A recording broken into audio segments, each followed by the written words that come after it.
Hello नमस्कार, मी नीता आणि पुन्हा एकदा आजच्या रूटीन व्लॉगमध्ये तुमच्या सगळ्यांचं खूप खूप मनापासून स्वागत करते। तुम्हाला माझे रूटीन व्लॉग बघायला खूप आवडतात आणि म्हणूनच तुमच्या डिमांडमुळे आता मी जास्त रूटीन व्लॉग शेअर करायला लागले आहे। तर आज मी तुमच्याशी माझं मॉर्निंग 6:30 ते 12 वाजेपर्यंतचं रूटीन शेअर करणार आहे। रियांशला सकाळी जावं लागतं त्यामुळे 6:30 ला उठते। ॲक्च्युअली त्या आधीच उठायला पाहिजे पण खरंच सकाळी उठायची अजिबात इच्छा होत नाही। माझा तो ॲक्च्युअल मोठा प्रॉब्लेम आहे। तर आता उठून सगळ्यात आधी ब्रश केला आणि त्यानंतर टिफिनची तयारी। आणि टिफिन एक जो टिफिन असतो ब्रेकफास्टवाला तो मी ऑलरेडी तयार करून ठेवलेला असतो, म्हणजे चिवडा किंवा असं काहीतरी बनवून ठेवते किंवा अगदी 5 मिनिटात बनेल अशा गोष्टी करते, म्हणजे त्याला आवडतातही आणि तो टिफिन फिनिश करून येतो। तर एका यात मी चिवडा दिला आहे आणि दुसऱ्या यात बनाना चिप्स जे रेडीमेड विकत आणले होते आणि खूप दिवसापासून त्याला साबुदाणा खिचडी टिफिनमध्ये पाहिजे होती, पण साबुदाणाच भिजत ठेवायची आठवण राहत नाही। पण आज मी म्हणजेच काल रात्री आठवणीने साबुदाणा भिजत ठेवला आणि आज त्याच्यासाठी मस्त अशी साबुदाणा खिचडी केली आहे। शॉर्ट ब्रेक आणि लॉंग ब्रेक असे दोन ब्रेक असतात। तर शॉर्ट ब्रेकमध्ये पहिले जेव्हा स्कूल चालू झाली तेव्हा मी ॲक्च्युअल ब्रेकफास्ट आणि लंच सारखं द्यायचं, पण मी नोटीस केलं की रियांश तेवढं खात नव्हता। मग उगाचच सकाळी उठून मेहनत कशाला करायची, दुपारी येऊन तो छानपैकी जेवतोच, म्हणून मी त्याला अशा प्रकारे दोन्हीही टिफिनमध्ये लाईक ब्रेकफास्टच दिल्यासारखं देते। कधी कधीच पराठा किंवा भाजी चपाती होते। तर आज मस्त अशी त्याच्या आवडीची साबुदाणा खिचडी झालेली आहे आणि सकाळचा वेळ 1 तास हा कसा जातो माझंच मला कळत नाही। म्हणजे टिफिनही बनवा, त्यानंतर त्याच्याकडेही लक्ष द्यावं लागतं। ब्रश करा, आंघोळ करा, कपडे घालण्यासाठी म्हणजेच युनिफॉर्म त्याचा रेडी करून ठेवा, या सगळ्या गोष्टी मलाच बघाव्या लागतात। आणि अश्विनलाही जिमला जावं लागतं त्यामुळे तेही सकाळी उठून त्यांचे कामं करतात। जर रियांशकडे लक्ष दिलं नाही तर तो वेळेवर तयार होणार नाही, म्हणून किचनकडेही लक्ष द्या आणि त्याच्याकडेही लक्ष द्या, असं करत करत हा 1 तास जातो। तर ऑलमोस्ट रियांश रेडी झाला आहे, त्याची बॅगही भरून झालेली आहे आणि जो काही मी त्याच्यासाठी टिफिनसाठी बनवते तेच तो थोडंसं घरीही खाऊन जातो किंवा मग केळी असेल तर एखादं केळं खाऊन जातो। तर आता पूर्णपैकी रेडी झाला आहे आणि तो गेल्यानंतर मग माझा ॲक्च्युअल दिवस चालू होतो। सकाळी उठायला थोडासा त्रास होतो, पण कधी कधी वाटतं की ही गोष्ट चांगलीही आहे, कारण सकाळी उठल्यामुळे आपल्याला खूप मोठा दिवस मिळतो, आपल्या स्वतःसाठी वेळ मिळतो आणि हळूहळू आपल्याला ज्या गोष्टी करायच्या आहेत त्या आपण करतो। तर सगळ्यात आधी मी घेतलं माझं हनी वॉटर, म्हणजेच रोजची जी सवय आहे ती। त्यानंतर रियांश खाली स्कूल बसला जातो तर मी त्याला बाल्कनीतून बघत असते। स्कूल बसमध्ये रोजच जातो पण रोजच ती सवय झाली आहे बघायची। आणि आज सकाळचं वातावरण जरा क्लाउडी होतं, नाहीतर सूर्य उगवलेला असतो, पण आज जरा धुकं दिसत होतं आणि खूप छान वाटतं बाल्कनीत। तर इतकं छान वाटतं, या साईडने सकाळ सकाळचं ऊन येतं, सूर्य दिसतं। तर माझी कामाची सुरुवात झाली। तर सगळ्यात आधी दोन्ही बेड आवरून घेतले, त्यानंतर झाडून आणि पुसूनही घेतलं आणि दिवाळी येणार आहे त्यासाठी साफसफाई मला खूप अशी करायची आहे। एरवी आपण काही ना काही साफसफाई करतच असतो, पण दिवाळीचा सण जेव्हा येतो तेव्हा आपल्याला घरातील प्रत्येक कोपरा ना कोपरा साफ करायचा असतो आणि या सगळ्या गोष्टी आपल्याला मिनिमम 8 दिवसात कराव्या लागतात। त्यामुळे आत्ताच्या मला वाटतं की येणारे सगळ्याच व्लॉगमध्ये काही ना काहीतरी साफसफाईचं तुम्हाला थोडासा पार्ट मिळेलच।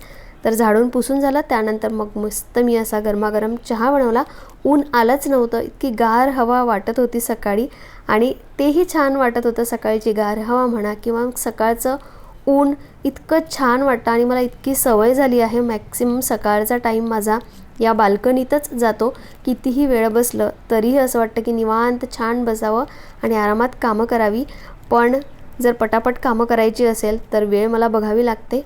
बाल्कनीत बसून चहा घेणं मात्र मी कधीच सोडणार नाही, कारण ऊनही घेणं तितकंच महत्त्वाचं आहे।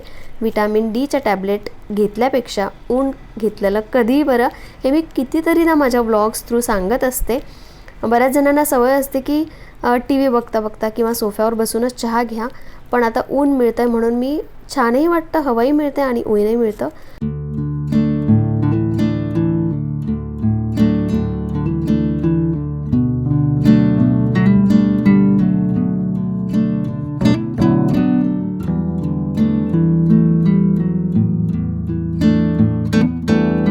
दिवाळीच्या कामाची सुरुवात मी किचनपासून करणार आहे। कठीण काम जर आधीच करून ठेवलं तर मग बाकीचे जे कामं आहेत म्हणजे हॉल बेडरूम्स त्याला एवढा वेळ लागणार नाही, ती सोपी आहेत आणि पटापट एका दिवसातही होईल।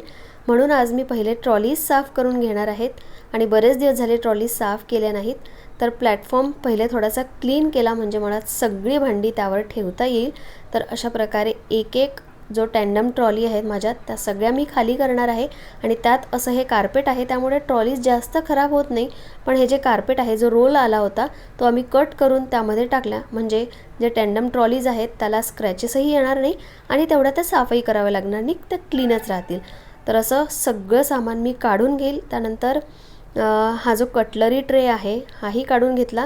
सगळे जे कार्पेटच म्हणावं लागेल मला, आय डोंट नो आता शब्द आठवत नाही आहे, तर यावर असे डाग पडलेले असतात ते मला आता बाथरूममध्ये जाऊन स्वच्छ धुवावे लागतील, कारण सिंकमध्ये एवढं सगळं सामान धुता येणार नाही नीट आणि सगळं पाणी खाली सांडेल। बघा यामध्ये थोडेफार स्क्रॅचेस आलेले असतात पण ट्रॉली अगदी क्लीन आहे, फक्त थोडंसं पुसून घ्यावं लागेल। तर हे मी आता बाथरूममध्ये घेऊन जाते आणि तिथेच व्यवस्थित स्वच्छ करते।